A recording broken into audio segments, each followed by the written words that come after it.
राज्यातील सर्व लाडक्या बहिणींसाठी अत्यंत आनंदाची बातमी असणार आहे, कारण मागील अनेक दिवसांपासून लाडकी बहीण योजनेचे पुढचे पैसे आम्हाला मिळणार का नाही, आम्ही आता तक्रार कुठे करायची, आम्हाला जून महिन्याचे पैसे मिळाले नाहीत, तसेच आम्हाला जूनमध्ये पैसे मिळालेत मग आम्हाला जुलैचा लाभ मिळणार का नाही, असे अनेक प्रश्न लाडक्या बहिणी विचारत होत्या। लाडक्या बहिणींच्या मनात याबाबत विविध प्रकारे संभ्रम देखील निर्माण झाला होता की पैसे आम्हाला मिळणार का नाही।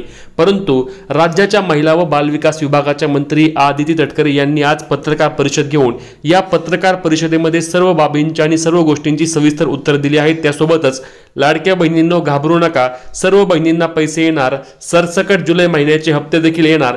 याबाबत लाडक्या बहिणींना आदिती तटकरे काय बोलले आहेत त्याबाबतची माहिती आपण या व्हिडिओमध्ये घेऊया, त्यामुळे व्हिडिओ शेवटपर्यंत पहा आणि चॅनलला सबस्क्राइब करायला विसरू नका। चला व्हिडिओ सुरू करू। लाडक्या बहिणीचे पैसे लाडक्या भावांनी खाल्ल्याच्या तक्रारी येत आहेत, मोठ्या प्रमाणामध्ये घोटाळा झाला अशा पद्धतीचा आरोप सुरू झालेला आहे, काय नेमकं तथ्य? मला वाटतं एकतर सुरुवातीपासूनच लाडकी बहीण योजना ही लाडक्या बहिणींना त्यांच्या आयुष्यामध्ये आनंदाचे काही क्षण महायुतीचं सरकार देऊ शकले म्हणून ती त्यांना रुचली आहे। पण विरोधकांना सुरुवातीपासूनच त्या ठिकाणी ही योजना ही त्यांच्या कुठेतरी नजरेमध्ये खुपत आलेली आहे। साधारणपणे या संदर्भातला आम्ही वारंवार राज्याचे मुख्यमंत्री फडणवीस साहेब असतील, उपमुख्यमंत्री शिंदे साहेब असतील, अजितदादा असतील आणि विभागाची मंत्री म्हणून मी सुद्धा असेल, आम्ही साधारणपणे माध्यमांना वेळोवेळी या संदर्भातली माहिती ही देत आलेलो आहोत। पण बऱ्याचशा वेळेला असं होतं की काही एखादी गोष्ट आली की त्या संदर्भातला एक गैरसमज या योजनेच्या बाबतचा निर्माण करण्याचा वारंवार हा प्रयत्न होत आहे। साधारणपणे ही योजना 28 जून 2024 मध्ये त्या ठिकाणी घोषित झाली। 1 जुलैपासून त्या संदर्भातले फॉर्म भरण्याची सुरुवात झाली।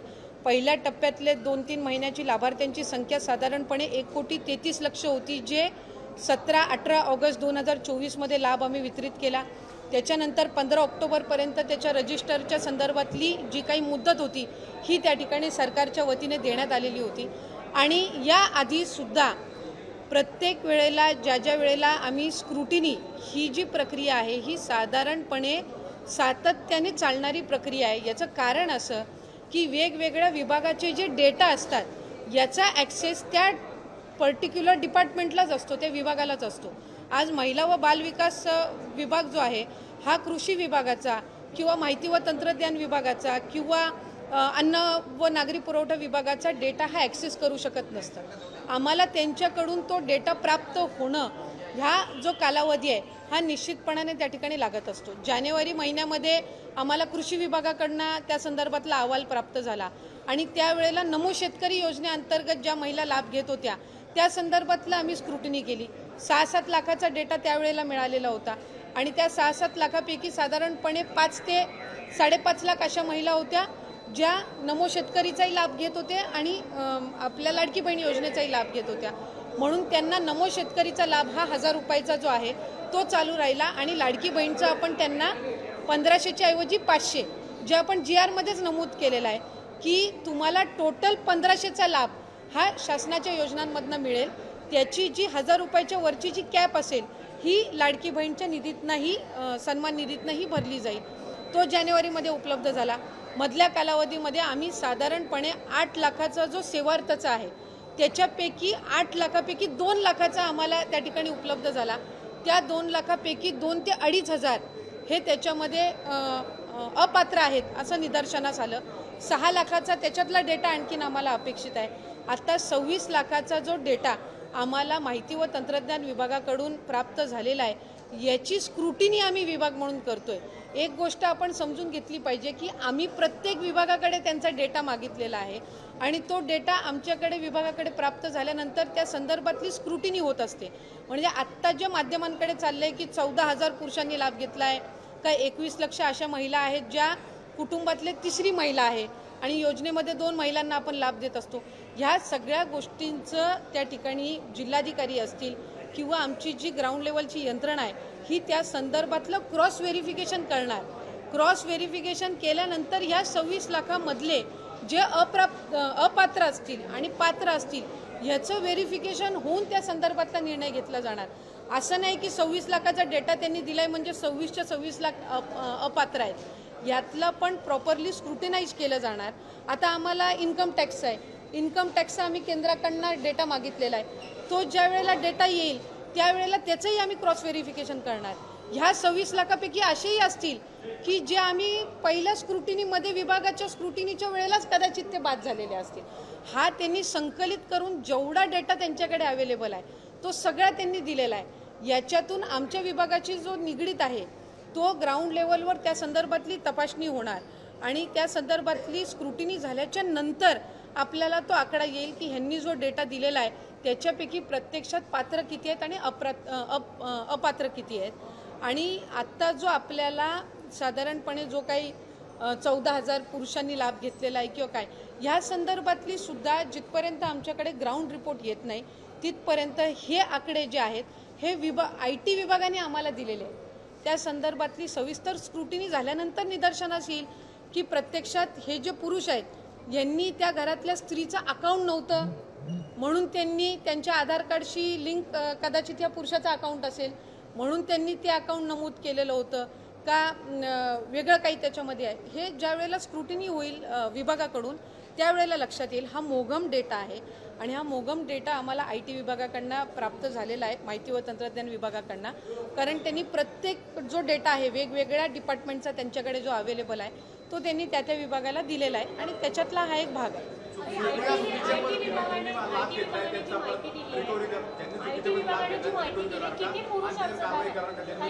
मी आपल्याला मगाशी नमूद केलं की साधारणपणे त्यांनी जी काही 14,000 14,500 दिलेला आहे हा मोघम डेटा आहे. ह्याचं क्रॉस व्हेरिफिकेशन झाल्याशिवाय त्या कन्क्लुजनला आपण येऊ शकत नाही की प्रत्यक्षात हे पुरुषांनी भरलेले आहेत का त्या घरातल्या महिलेचं आहे पण तिची अकाउंट नव्हती, तिची बँकमध्ये खातं नव्हतं म्हणून त्यांनी त्यांचं खातं त्याच्यामध्ये नमूद केलेलं आहे का. हा साधारणपणे 14,000-14,500 जो काही त्यांनी दिलेला आहे ह्या संदर्भामध्ये आम्ही क्रॉस व्हेरिफिकेशन केल्याशिवाय त्या कन्क्लुजनला किंवा त्या तपशिलामध्ये मला किती 14,000 पुरुष नक्की पुरुषांनी लाभ घेतला आहे का त्या घरातल्या महिलेनी लाभ घेतलाय फक्त अकाउंट त्या पुरुषाचं दिलेलं होतं. या संदर्भातलं क्रॉस व्हेरिफिकेशन झाल्याशिवाय त्या कन्क्लुजनला आपण येणं हे निश्चितपणाने चुकीचं ठरेल. दुसरा जो आपण त्या संदर्भातलं विचारलं की समजा जे सरकारी नोकरी करत असतील किंवा कर्मचारी असतील यांनी जर त्या ठिकाणी लाभ घेतला असेल, गेल्या वेळेला सुद्धा जे सरकारी कर्मचारी आहेत ज्यांनी चुकून लाडकी बहीण योजनेचा फॉर्म भरलेला होता किंवा लाडकी बहीण योजनेचा फॉर्म भरल्यानंतर त्यांना सरकारी नोकरी लागलेली होती, अशांचं आपण सरकारी जे चलन असतं त्या माध्यमातून स्टेटची जी ट्रेजरी आहे त्यांनी एक अकाउंट आम्हाला तयार करून दिलेलं आहे आणि त्याच्यामध्ये ते जमा करून घेतलेले होते. आता अशाच पद्धतीचा सेवार्थाचा ज्याचा मी उल्लेख केला की 2 लाखापैकी साधारणपणे 2-2.5 हजार असे आहेत ज्यांनी त्याचा लाभ घेतलेला आहे, तर त्यांचं सुद्धा त्या पद्धतीनं रिकव्हरी केली जाणार. पुढं आणखीन 6 लाख आहेत सेवार्थाचं, यांच्या संदर्भातलं पण स्क्रुटिनी झाल्यानंतर त्यांच्यातले जे काही येतील तर त्या संदर्भातली रिकव्हरी होईल. कुठलंही अनियमितता ह्याच्यामध्ये राहता कामा नये, कुठल्याही चुकीच्या व्यक्तीला याच्यामध्ये लाभ जाता कामा नये, या संदर्भातली ही प्रोसिजर आहे. आणि मला आवर्जून माध्यमांच्या द्वारे त्या ठिकाणी राज्याच्या 13 कोटी जनतेला सांगायचे, बहिणींना सुद्धा सांगायचे की आम्ही याच्यामध्ये कुठलीही कमतरता न राहता कामा आणि प्रत्येक विभागाचा जसा जसा आमच्याकडे डेटा येईल, स्क्रुटिनी ही साधारणपणे रुटीन प्रोसिजर आहे आणि ती होत राहणार आहे. त्या संदर्भामध्ये असं नाही आहे की आता ही कंप्लीट 100% प्रोसिजर झाली. जसं मी म्हटलं की आता आम्हाला IT विभागाने डेटा दिला आहे, थोड्या दिवसांनी आमच्याकडे केंद्राचा इन्कम टॅक्सचा डेटा येईल, त्याच्यानंतर परिवहन विभागाचा काही डेटा येईल. तर जसं जसं त्यांचा डेटा येत राहील, अन्न व नागरी पुरवठाचा रेशन कार्डचा डेटा येईल, जसे प्राप्त होतील त्या संदर्भातली स्क्रुटिनी केली जाणार. आपण हे कन्क्लुजनला येऊन चालणार नाही की 26 लाखाचा डेटा दिलाय म्हणजे 26 लाखाचं चुकीच्या लाभार्थ्यांना पैसे गेलेले आहेत. ह्या 26 लाखाची सुद्धा स्क्रुटिनी करून याच्यातले बरेच असे असतील जे कदाचित आमच्या प्रायमरी स्क्रुटिनीमध्येच गेलेले असतील. हा एक चंक आहे डेटाचा त्यांनी दिलेला आणि त्याच्यामध्ये ह्या 26 लाखामध्ये असेही काही असतील जे पात्र असतील पण काही व्हेरिफिकेशनमध्ये त्यांच्या काही हे झालेलं असेल आणि जे अपात्र असतील त्यांचा लाभ थांबवण्यात येईल.